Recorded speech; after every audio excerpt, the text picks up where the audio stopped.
As if I didn't have enough stuff going on already.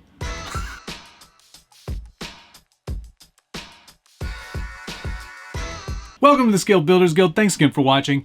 It's a new series. It's a weekly series. It's a weekly What's on the Bench.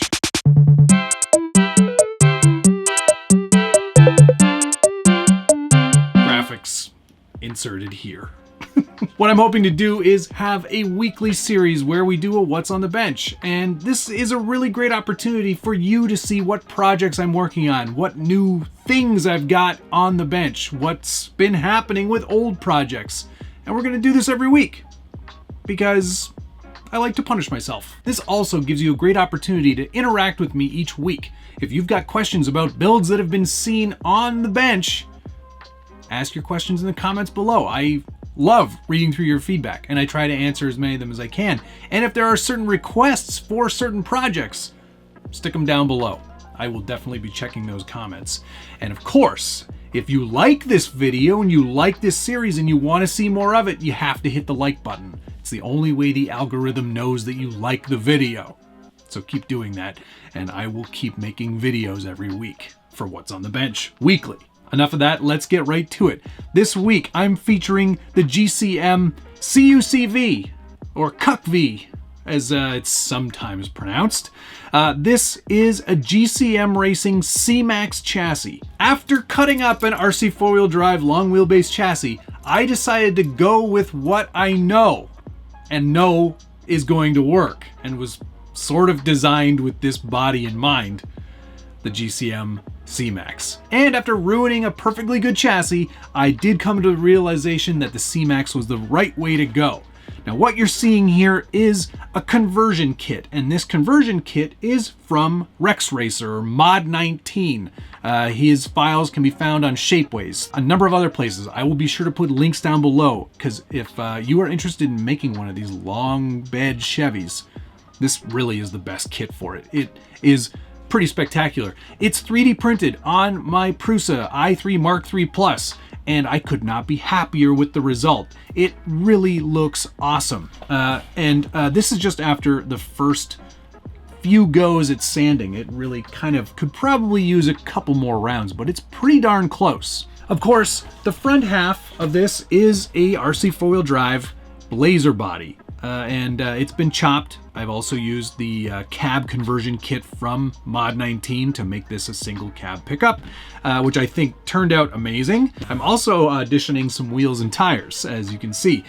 This is sort of, I'm trying to find a good combination that's going to make it look really good when it's all said and done. This size of wheel and tire is good. The offset is absolutely horrific and far too narrow, but it does give me a good idea of sizing. And whilst this is going to be a CUCV, I'm building this at the same time as my good friend Turks and Jerps, who is also on YouTube. I'll put a link up here to one of his videos so you can check out what he does. He does some amazing stuff, I might add, Smiggin's Folly. Anyway, I digest. He's going to be making or designing a set of CUCV wheels that should be a perfect match to the real thing, because he's actually got the real thing in his driveway. He's got the US version, a few years newer than the one I'm making. I'm doing a Canadian version, which has a smaller motor, obviously.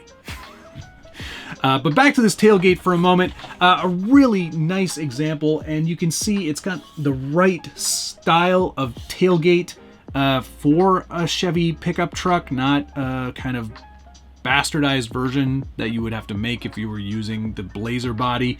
It's just awesome. The detail is fantastic. It's got all the stake holes. It's got the proper, well, here, I can just show you because I haven't glued these in, but it's got the proper fenders, inner fenders, and they look phenomenal. This is after just a little bit of sanding. The Prusa really does a great job, and I'm pretty happy with the results so far. Let's talk a little bit about the chassis underneath after I remove some things from the bed. Don't lose any of these things. I'll need them later. Oops, I've already lost a screw. Okay, let's flip this truck over and we'll get a better look at this chassis underneath here. There have been some 3D printed elements added to this chassis, but the GCM Racing CMAX has been around for a pretty decent amount of time, but it is really, honestly, the best approach, especially with this kit conversion in mind. Mod 19, Jeff is his real name. My friend Jeff, he also created these great sliders slash body mounts slash electronics holders for the CMAX. They bolt on perfectly and are the perfect width to also mount the body to, as you can see. So it's a really nice package here. The CMAX, all aluminum machine construction. Dana and Chris from GCM Racing make excellent chassis, and if you're looking for a leaf sprung chassis that requires sort of a custom sort of finish to it, or is going to have very specific scale details on it, there is no better place to look than GCM Racing. And I will be sure to put links down below to both the Canadian and the US stores, because they do have two. As you can see, LRT2 transmission and transfer case has already been installed. I've got a nice long drive shaft going back to the K44 axles. These are the RC four-wheel drive K44s, which is about as close as I could get for an accurate axle for a Chevy truck. Leaf sprung, like I said, I've still got to add some shocks, which won't have coils, of course. They'll just be shocks. I'll add those at some point as well. And what else? Lots of space up front for a full engine bay. And that was sort of the design mantra when GCM put this chassis together. They wanted to leave plenty of room inside there for a full-scale motor. And I've already got one on order from Scale Design by Mr. Comma D. A 350 small block, which is the exact engine that would be in this truck. So that'll be going in there as soon as it arrives. I've also got some inner fender files that I'll be printing up as well, and a number of other details to finish. Because this is a CUCV, a civilian utility something vehicle, it's really meant for military service. And the Canadian military did use these trucks in this long wheelbase, long bed format. So I'm pretty excited about having a good replica of one of those in my collection. I love building hard bodies, and I haven't been doing enough of it. It's really annoying. This year was supposed to be the year of no Lexan, and it was more of the year of no, Lexan, exclamation point. Yeah. This gets me right back on track, and it really kind of brings me back to what I really love, and that's building and fabricating and constructing and building something that I want to have in the collection. I'm really looking forward to that part of it alone. Let's get the body off so you can get a closer look at the chassis itself. Because Jeff from Mod 19 did design around the CMAX, he really did make it fairly easy for you to actually get started with this kit. And let me just get this off of here. There we go, nice and simple. Let's just put that right there. You can see that there is a ton of room in here, especially for all of your electronics, and to build a full flat floor, unlike the RC four-wheel drive Blazer, which had a comically short interior. Provided you didn't have any legs on your driver, they would probably fit just fine.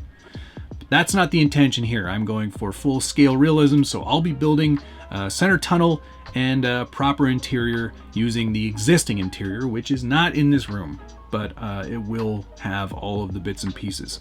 There is a front chassis mounted servo option here, which will keep everything nice and clean and out of the way. Still plenty of room for that scale motor, as you can see. And in fact, the CMAX is quite modular. If you want to move this LRT2 transmission forward or backward, it's very easy to do so. There is a set of holes on either rail that allow you to move the whole transmission backwards or forwards. And as you can see, there's only 2 screws that hold that whole transmission in place. It's a friction fit up front, and otherwise there's just these 2 screws. So it's really easy to change that around if you need to make more or less room for a scale engine bay or for your interior.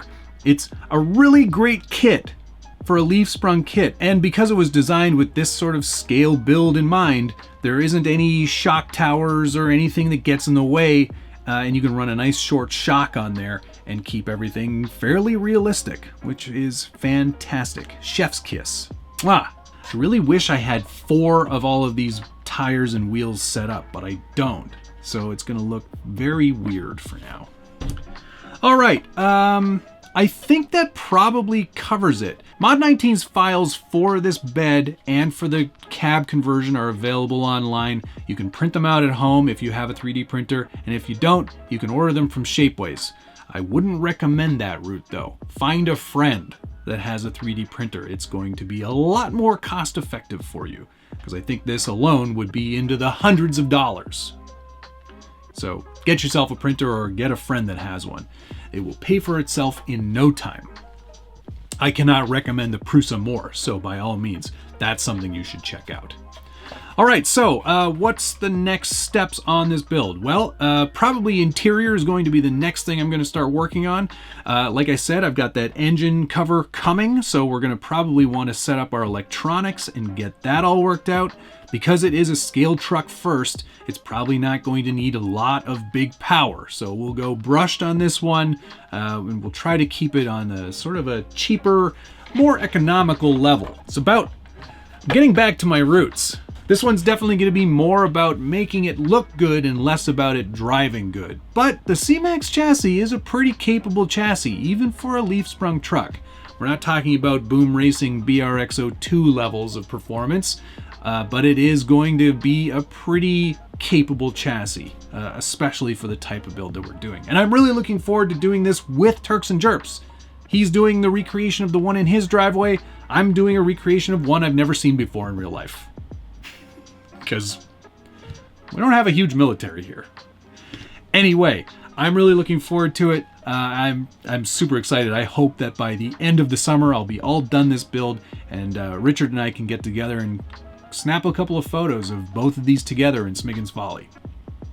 So that's your first look at this project on its own in the state that it's in. There's going to be a lot more things to be covered on What's on the Bench Weekly, and next week we may see this again, we may not. There's a lot of projects going on and there's always something happening, and I think it's a really good opportunity for me to share little bits and pieces of projects without having to do a whole video. It's not me being lazy, it's me being proactive and sharing more with the community. And I cannot thank all of you enough for watching and enjoying these videos and pushing me to work harder to make more content. I'm really enjoying the hobby. I'm enjoying sharing all of this stuff with you, and I hope you're getting something out of it and learning from it all. With that, I think we'll end this first weekly episode of What's on the Bench. Thank you so much for watching, and we'll see you again next week.